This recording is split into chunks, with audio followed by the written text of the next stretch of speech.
Welcome to On Scene with Tampa Fire Rescue. I'm Fire Chief Tom Forward. On this episode, we head out to Tampa International Airport to participate in a mass casualty exercise. Training for the unthinkable gets all the agencies involved working together to provide a seamless response. Let's take a look.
Airport Operations Manager David Nicewinter breaks down the sequence of events for today's exercise.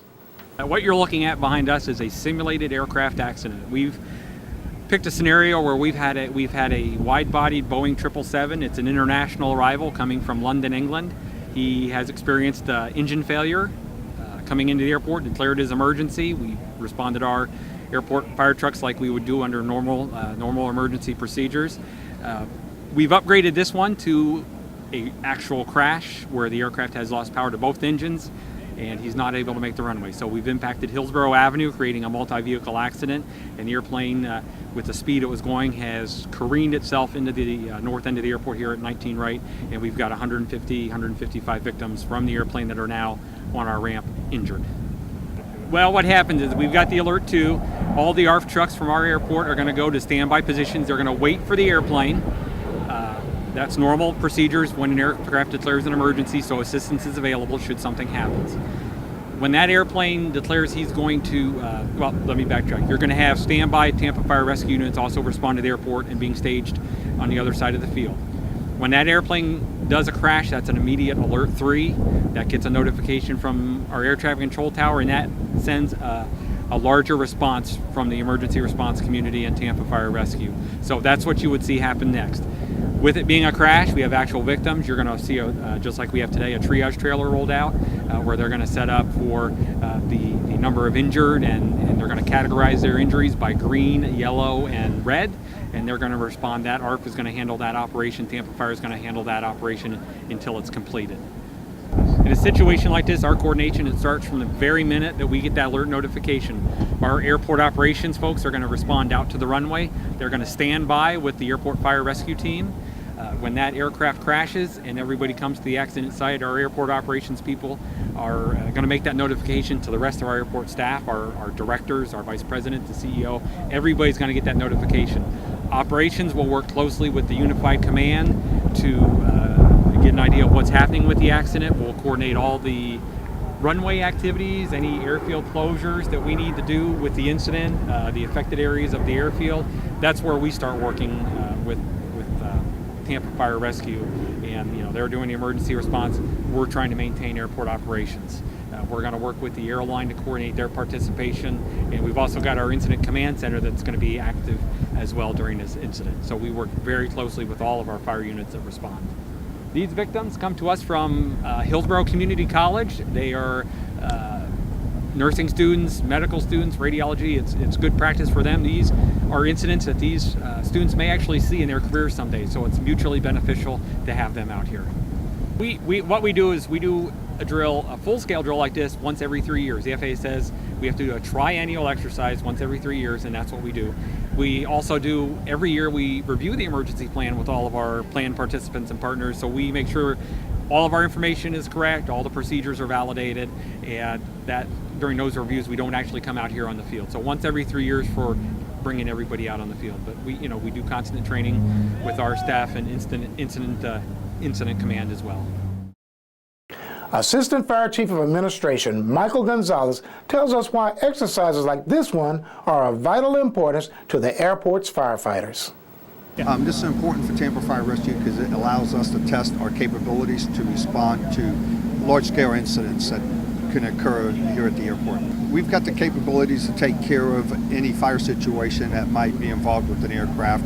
We have resources to take care of search and rescue of any people who might still be on board the aircraft. But in order to take care of the large numbers of potential victims from commercial flights, we bring in outside units to come in to help take care of that emergency medical services branch of this incident command system that we have structured here. The downsides of exercises like this is that there's still business that needs to go on at the airport. So we still have to have units that are in service to be able to respond to real emergencies. So in fact, just a few minutes ago, we had a real emergency that came in. So how we prepare for that is we bring in some extra staffing so that if a real emergency happens, we can break off some crews that can go take care of that emergency and we can continue on with the exercise. An airliner crash of this magnitude has never happened in the Tampa Bay area, and I hope it never will. An important part of Tampa Fire Rescue's mission is to be prepared to respond to the worst of disasters, and you can rest assured that your Tampa firefighters are ready and able to fulfill this mission. I'm Fire Chief Tom Forward. Thanks for joining us for this edition of Unseen with Tampa Fire Rescue. Stay safe